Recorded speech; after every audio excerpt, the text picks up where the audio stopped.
अऊज़ु बिल्लाहि मिन शर्रि शैतानिर रजीम। अफ़्ज़लुज़ ज़िक्र बिस्मिल्लाहिर रहमानिर रहीम। अल्हम्दुलिल्लाहि रब्बिल आलमीन वस्सलातु वस्सलामु अला अशरफिल अंबिया वल मुरसलीन। अम्मा बाद फ़क़द क़ाला अमीरुल मोमिनीन अलैहिस्सलाम फ़ी वसियतिही अल्लाह अल्लाह फ़िल जिहाद फ़ी सबीलिल्लाहि बिअम्वालिकुम व अनफुसिकुम व अलसिनतिकुम।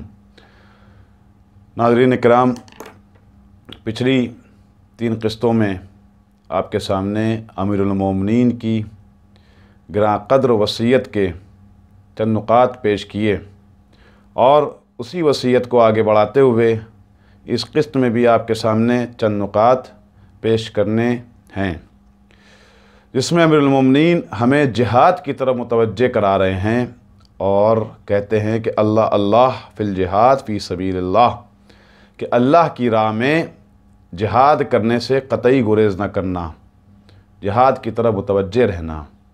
अब यहाँ पर जिहाद से मुराद वो क़त्ल गारतगरी नहीं है जो आज के दौर में कुछ इंसान नुमा लोग इंसानों के क़त्ल गारतगरी कर रहे हैं, सिर्फ़ और सिर्फ किसी मज़हब के नाम पर या इस्लाम के नाम पर या किसी भी दीन के नाम पर। बल्कि जिहाद यानी अपने आप को, इंसानियत को बचाने के लिए कोई काम करना या किसी भी चीज़ को बचाने के लिए काम करना, मेहनत करना, उसे जिहाद कहा जाता है।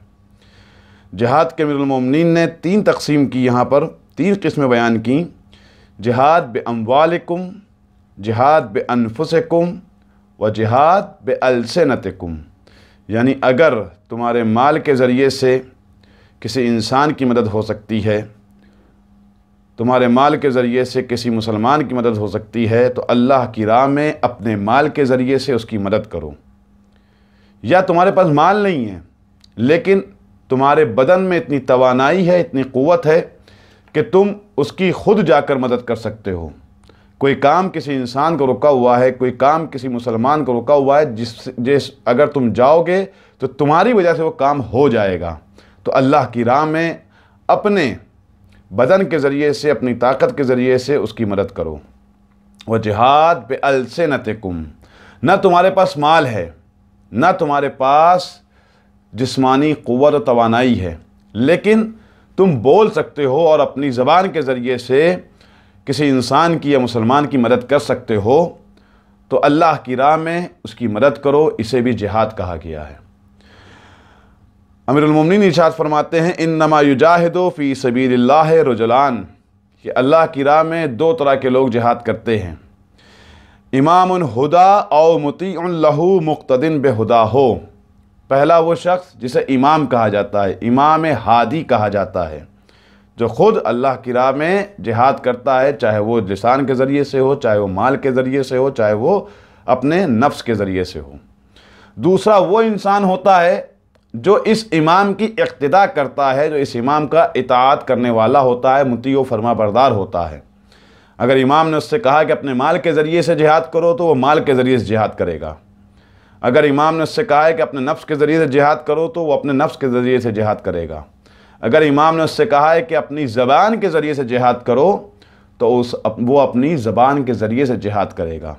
लेकिन अगर कोई इंसान अपनी तरफ से आगे बढ़ता है और कुछ लोगों को कत्ल कर देता है सिर्फ इस वजह से कि जिहाद वाजिब है, तो उसको जिहाद नहीं कहा जाएगा, क्योंकि जिहाद सिर्फ़ और सिर्फ नबी के हुक्म से होता है या फिर इमाम के हुक्म से होता है।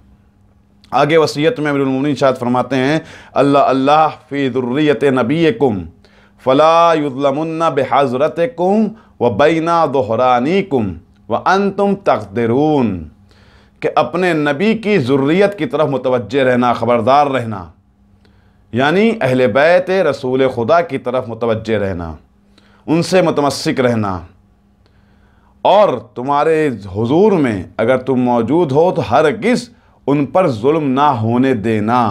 फ़ला युज़लमुन्ना बिहज़रतिकुम, अगर तुम मौजूद हो और कोई इंसान, कोई शक़ी अहले बैत के किसी फ़र्द पर जुल्म कर रहा है, तो तुम उसकी दिफ़ा करना, खामोश ना रहना। व बैना ज़ुहरानिकुम व अंतुम तक़दिरून, या फिर तुम मौजूद नहीं हो लेकिन तुम्हें ख़बर मिली कि अहले बैत के किसी फ़र्द पर जुल्म किया गया है और तुम कुदरत रखते हो कि तुम उसकी दिफ़ा कर सकते हो, تم اس ظلم کی دفاع کر سکتے ہو تو تمہارے پر واجب ہے کہ تم اہل بیت علیہم السلام کی دفاع کرو اور ان پر ظلم نہ ہونے دو۔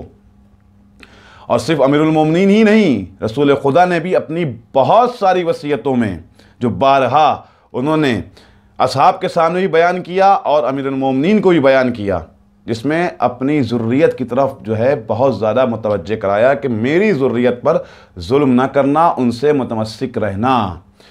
لیکن امت مسلمہ نے رسول خدا کی کسی بھی وصیت پہ عمل نہیں کیا، اور شاید یہی وجہ ہے کہ آج امت مسلمہ ذلیل بھی ہو رہی ہے اور در در کی ٹھوکریں بھی کھا رہی ہے۔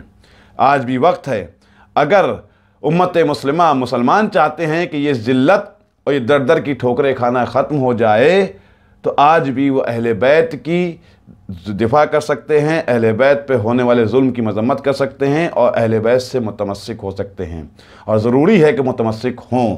خداوند عالم کی بارگاہ میں دعا ہے کہ ہمیں زیادہ سے زیادہ جہاد فی سبیل اللہ کی توفیق عطا فرما، چاہے وہ جہاد بالمال ہو، چاہے جہاد باللسان ہو، اور چاہے جہاد بالنفس ہو، اور ہمیں توفیق عطا فرما کہ ہم اہل بیت علیہم السلام سے متمسک رہیں۔ وآخر دعوانا ان الحمد للہ رب العالمین۔